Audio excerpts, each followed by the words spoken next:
বাংলা তথা সারা পশ্চিমবঙ্গে এসআইআর নিয়ে আন্দোলন চলছে তুঙ্গে।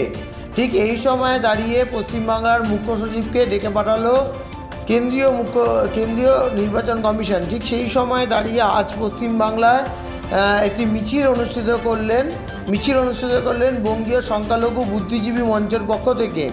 তারা মিছিল করেছিলেন, মহামিছিল, এবং রাজ্যপালের কাছে ডেপুটেশন দেওয়ার কর্মসূচি ছিল। 1টার সময় এই মিছিল শুরু করেছেন তারা। রামলীলা ময়দান মৌলালি থেকে এরা মিছিল শুরু করেছেন, গান্ধীমূর্তি বাংলাদেশ পর্যন্ত এদের মিছিল অনুষ্ঠিত করেছেন। তাদের মিছিলে একটাই দাবি যে নরেন্দ্র মোদী যে ভোটটি করেছিলেন সেই ভোটটি কিন্তু সঠিক নয়। কারণ তিনি যখন এখন বলছে যে ভোটার কার্ডে দুর্নীতি আছে বা ভোটার লিস্টে দুর্নীতি আছে, সেই সময় তাহলে সেই ভোটটিও সঠিক ছিল না। এই নিয়ে ঠিক কী বলেছেন আমাদের প্রতিনিধি কিষাণু ঘোষ, শুনে নিন আপনারা।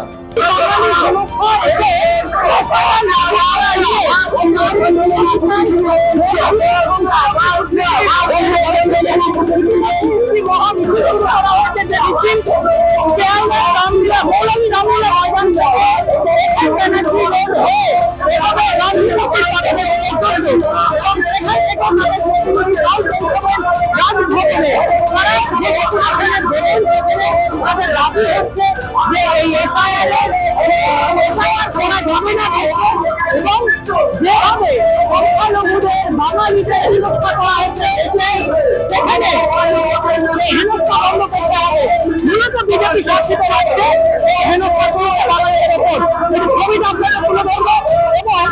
এই সংখ্যালঘু বুদ্ধিজীবী মঞ্চের যিনি সভাপতি ব্যাপক ওয়াইজি হক, তিনি কি বলেছেন শুনবো।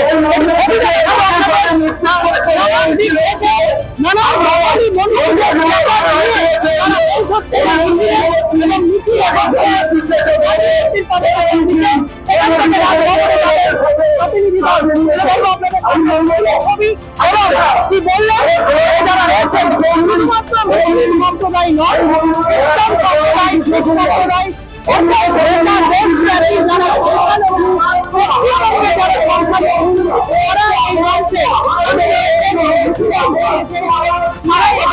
মিছিল করে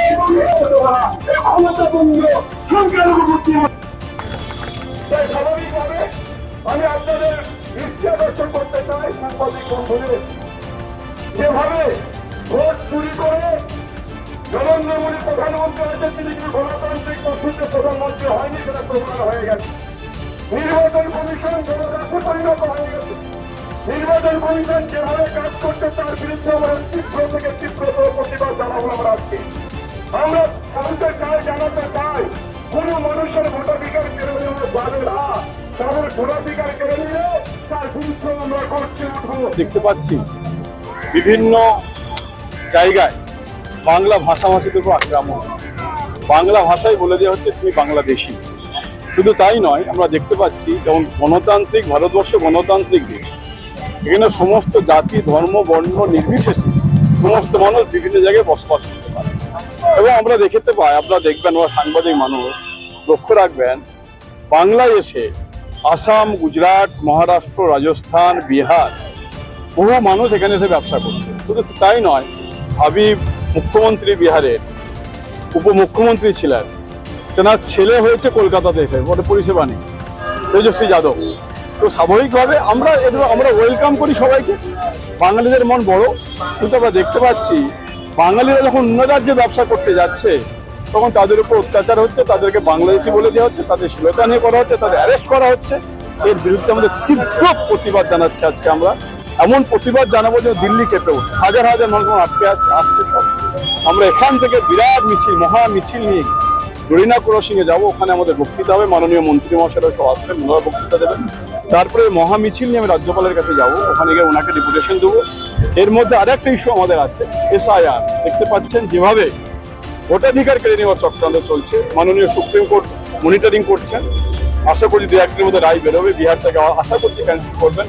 তার বিরুদ্ধে আমাদের প্রতিবাদ, একটা ভোটাধিকার কাউকে বাদ দেওয়া যাবে না। চোর প্রধানমন্ত্রী, চুরি করে প্রধানমন্ত্রী হয়েছে, সেটা রাহুল গান্ধী দেখেছে। নির্বাচন কমিশন ওয়েবসাইটকে বন্ধ করে দিয়েছে, তারা কোনো রকম ভাবে এর বিরুদ্ধে কোনো কাউন্টার অ্যাটাক এখনো পর্যন্ত আমরা পাইনি। তার মানে বোঝা যাচ্ছে নরেন্দ্র মোদী প্রধানমন্ত্রী হননি, জনগণের দ্বারা নির্বাচিত নন, চুরি করে প্রধানমন্ত্রী হয়েছেন। যদি মানসিকতা সৎ থাকে, যদি ছাপ্পান্ন ইঞ্চি তার ছাতি থাকে, তাহলে ইমিডিয়েটলি তাকে এখনই পদত্যাগ করে ভোটাধিকার আবার তিনি রাষ্ট্র আসুক, গণতান্ত্রিক ভাবে পদোন্নতি হওয়ার চেষ্টা করুন। এর বিরুদ্ধে আমাদের প্রতিবাদ আছে।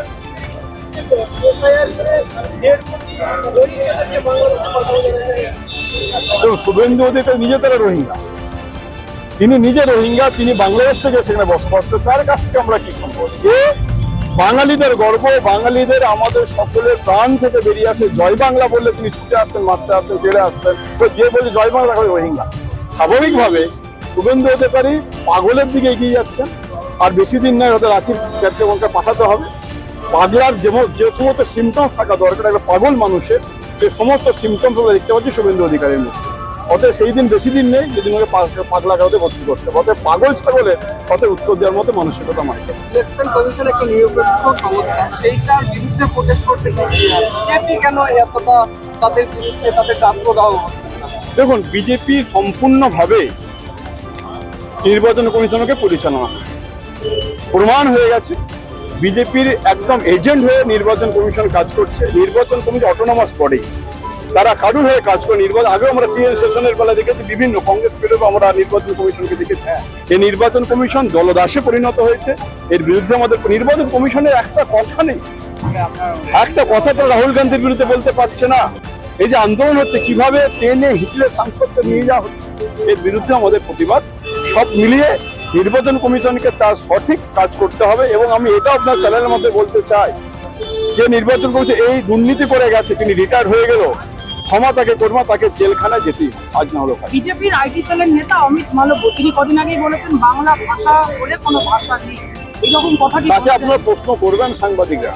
জাতীয় সঙ্গীতের রচয়িতা কে? জনগণ মন অধি আমাদের পার্লামেন্টও বাজে, রাষ্ট্রপতি ভবনেও বাজে, বিভিন্ন জায়গায় বাজে। তার রচয়িতা কি? তার নাম রবীন্দ্রনাথ ঠাকুর। তিনি বাঙালি না অন্য কিছু ওনাকে জিজ্ঞাসা করবেন। এরা জানে না, এরা পড়াশোনা যায় না, বাংলার কৃষ্টি কালচার সংস্কৃতি জানে না। আপনি দেখবেন বাঙালি প্রথম নোবেল পুরস্কার আনিয়ে দিয়েছিল বাংলার বুকে। আজকে গর্ব করে বলে বন্দে মাতরম, তার রচয়িতা কিন্তু একজন বাঙালি। অতএব জাতি ধর্ম নির্বিশেষে বাঙালিদের বাদ দিয়ে কোনো কিছু হবে না। যারা ইতিহাস জানে না, পড়াশোনা জানে না, তাদের কি উত্তর দেবো বলেন তো? আমার নাম ওয়াইজুল হক, আমি বঙ্গীয় সংখ্যালঘু যুব রাজ্য সভা। এই বাংলা ভাষার জন্য তো আন্দোলন হচ্ছে, বাংলার জন্য, বাঙালিদের জন্য এই আন্দোলন। এই আন্দোলন চলবে সারা ভারতবর্ষে। এবং এই আন্দোলনে আপনারা দেখছেন বাংলায় শুধু বাঙালি নয়, বিভিন্ন সম্প্রদায়ের মানুষ বাংলার ভাষাকে বাঁচাতে তৈরি।